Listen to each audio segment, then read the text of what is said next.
Assalamualaikum warahmatullahi wabarakatuh. Adik-adik yang Bapak banggakan, mudah-mudahan kita semua selalu dalam keadaan sehat. Hari ini mapel Al-Quran hadis. Di kelas 8 Bapak akan jelaskan hadis yang telah kita hafalkan di minggu kemarin, yaitu hadis keutamaan berinfak riwayat Bukhari dari Hakim bin Hisham. Berikut penjelasan Bapak. Beri bantuan kepada orang lain tentunya memiliki banyak keutamaan. Meringankan beban orang lain, Islam menganjurkan orang yang berkecukupan untuk memberikan bantuan kepada orang lain yang kekurangan. Nabi Muhammad SAW menjadi teladan kepada umatnya dalam hal berbagi. Beliau adalah sosok yang dermawan meskipun bukan orang yang kaya raya. Bahkan di dalam hadis yang telah kita hafalkan kemarin telah digambarkan kepada kita yang artinya dari Hakim bin Hizam radhiyallahu an bahwa Rasulullah sallallahu alaihi wasallam bersabda, tangan di atas orang yang memberi maksudnya lebih baik daripada tangan di bawah, yaitu orang yang meminta. Dahulukan orang-orang yang menjadi tanggunganmu, yaitu dahulukan keluarga kita dulu sebelum orang lain. Sesungguhnya sebaik-baik sedekah adalah sedekah yang dikeluarkan oleh orang yang mempunyai kelebihan. Siapa saja yang menjaga kehormatan dirinya, maka Allah akan menjaganya, dan barang siapa yang merasa cukup, maka Allah akan mencukupinya. Hadis riwayat Bukhari. Dalam hadis di atas telah menjelaskan kepada kita bahwa kita sebagai kaum muslimin lebih baik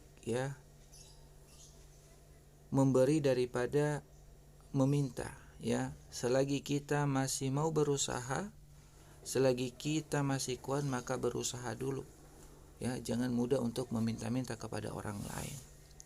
Sebagaimana dalam kandungan hadis Nabi Muhammad SAW,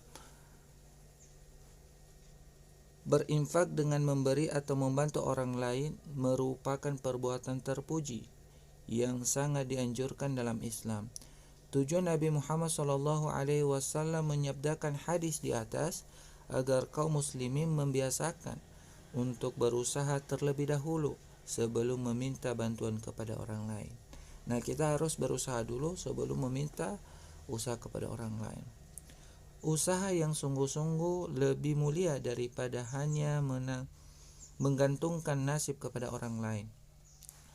Hadis ini menjadi anjuran bagi kaum muslimin untuk memiliki rasa tanggung jawab baik bagi diri sendiri, keluarga maupun masyarakat secara luas. Hadis di atas merupakan pesan dan peringatan bagi kaum muslimin agar lebih gemar memberi daripada meminta. Orang yang memberi lebih baik daripada orang yang meminta-minta. Nabi Muhammad SAW memerintahkan kepada umat Islam agar menjaga diri dari meminta-minta. Jika diberi hadiah oleh orang lain sebagai bentuk infak atau sedekah, tidak mengapa diterima. Nah, kalau bentuk infak atau bentuk hadiah atau sedekah diberikan orang lain kepada kita, tidak apa-apa kita terima. Yang tidak diperbolehkan itu yaitu meminta-minta tanpa kita usaha dulu, lebih utamakan usaha daripada meminta-minta seperti itu. Memerintahkan kepada umat Islam agar menjaga diri dari meminta-minta. Nah, Rasulullah memerintahkan kita untuk tidak meminta-minta. Pada hadis di atas disebutkan bahwa memberi yang utama ketika memiliki harta yang cukup bagi kebutuhannya sendiri dan orang yang ditanggungnya, yaitu keluarganya atau anak istrinya. Pemberian yang utama adalah kepada orang-orang yang menjadi tanggungan. Orang yang menjadi tanggungan harus diprioritaskan untuk dinafkahi atau disedekahi. Nah, yang paling penting yaitu keluarga kita dulu, baru nanti silakan berbagi kepada orang lain.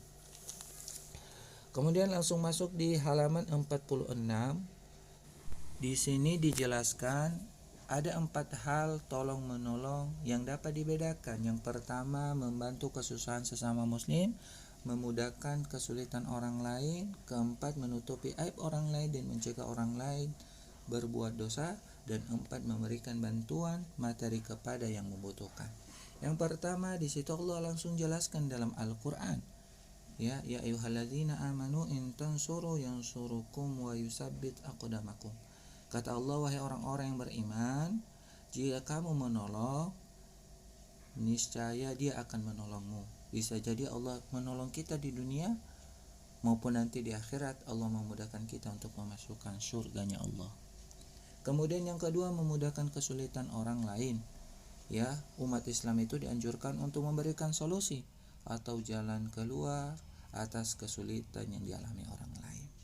Kemudian yang ketiga, menutupi aib orang lain juga termasuk tolong menolong dan mencegah dia untuk berbuat dosa, yaitu mengingatkan dia untuk berbuat dosa, itu termasuk tolong menolong. Ya. Dan kemudian juga kita harus membedakan mana aib dan mana kesalahan. Karena kesalahan harus ditegakkan dengan hukum, sedangkan aib harus ditutupi untuk menjaga kehormatan orang lain. Ya, karena barang siapa yang menutupi aib orang lain, maka Allah akan menutupi aib kita sendiri. Kemudian yang keempat, memberi bantuan materi kepada yang membutuhkan.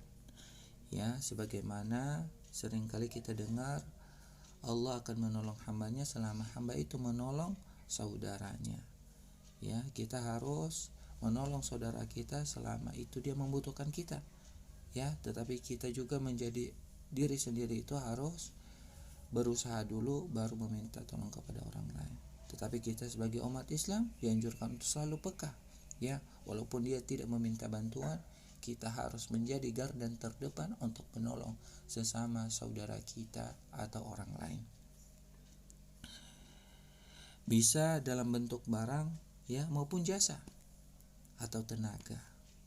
Ya, dan kita juga harus dibarengi dengan keikhlasan untuk tolong menolong kepada orang lain dengan harapan hanya mengharapkan ridha Allah Subhanahu wa taala.